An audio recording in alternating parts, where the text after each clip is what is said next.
Hi, everyone. So what is like to be a journalist in Ukraine? When I first heard sounds of the war on 21st of February, I thought, well, the war started. What the journalist should do in this situation? You write the news. So I wrote the news and my hands were shaking. And then my other colleagues woke up and they started to work, and we always were scared. We worked on adrenaline rush for about a month, but then the adrenaline gone, and we all were exhausted. And now we are all exhausted, and I realized that I'm working very slowly. I cannot concentrate, and I have problems with my work. It bothered me a lot, so I wrote a post in Facebook and asked if anyone feels the same. And I found out that approximately 70 people answered me, and they told me that they're feeling the same. There were not only journalists, there were people of other professions, and they also felt the same. So this is the answer how Ukrainians feel, not only Ukrainian journalists. As to Ukrainian journalists, I also can say that now it is 3 months that we have a war, and some of our journalists already have post-traumatic stress, and I'm sure there will be more. One day I was scrolling my Facebook and saw a story of a family of 4 people, 2 parents and 2 girls. They escaped from Kiev to suburbs when the war started. They thought that it will be safe, not in Kiev, but in suburbs. But they were wrong. And the Russian occupiers, they came to the suburbs first. They occupied their village. There were shellings all the time, and the fire was all the time. So they decided to leave. It was dangerous, but it was more dangerous to be in this village. So they took 2 their cars, and one girl, one daughter who was 9 years old, and her name was Valeria, he got in one car with her mother, and another girl who was 15 years old, she was in another car with her father. They went out of the village, and they got under fire. The parents died, they were killed.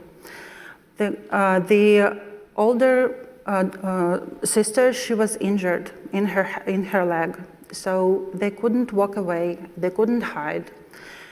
Then the Russians came, they were on their tanks, and they took both girls away in different vehicles.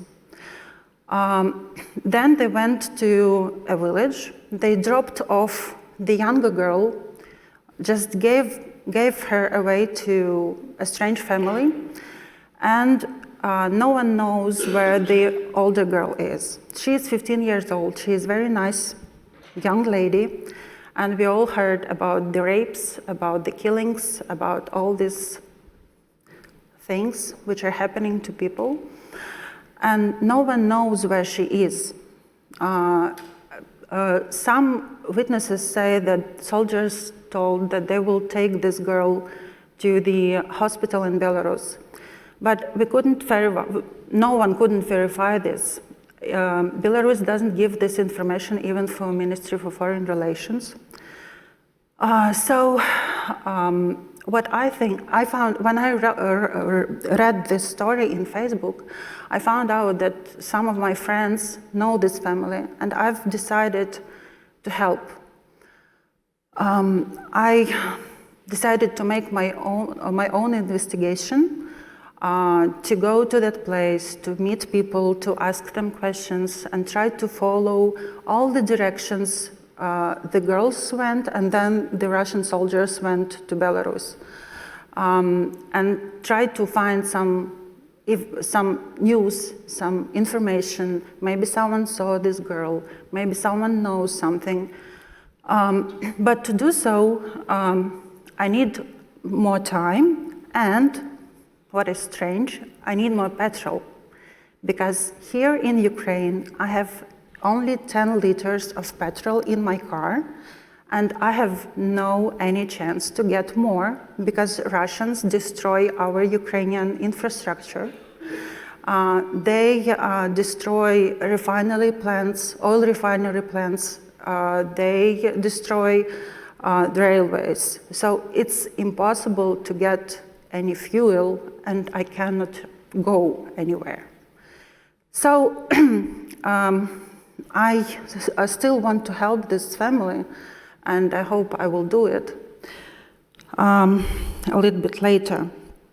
And by the way, I don't know what is written in textbooks. Should the journalist help to people who they write about? Personally, me, I can compare it when I watch movies, documentaries about wildlife, like animals living in the wild. And I always wonder how it may happen when people who film this, they see how the cubs are being killed by others, by other animals. And these people who film this, they don't save them. They don't do anything. For me, it's like, I just can't understand how it happened. I always want to help. That's why, maybe this is the reason why in 2014, when Russians occupied our Crimea, they also wanted to take part of another part of Ukraine. And our army was in very bad condition. They didn't have any vests, they didn't have any helmets, they even didn't have any boots. So what I decided to help. And I was, as a journalist, I had an audience who trusted me. And also as a journalist, I had an access to soldiers, so I knew what they needed. So I gathered the list of the equipment they needed. Then I told about this to my audience. They gave the money. I could buy the things and then go to front line and to bring these things to the soldiers. And there I had an opportunity to find the stories, because I could see soldiers, I could hear the sounds of explosions, I could realize what they feel, I could interview them, I could see the other people who were living in the war. So I brought stories back and we published them.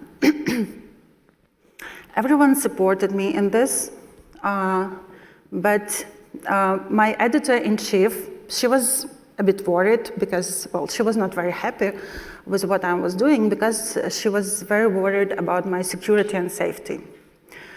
And then, once I was talking to an American journalist, I described him what I was doing, and he told me that I'm wrong. I shouldn't do that because journalists can only write the stories. They cannot participate in anything. They just write the stories, that's it. And you know what? I probably would agree with him, but not in this situation, because he lives in the United States. This country didn't have war on their territory for about 200 years. And this war, it means that if we fail, there will not be Ukraine, and no one will need me as a journalist at all, because there will not be my country. And I have a question for you. What would you do on my place?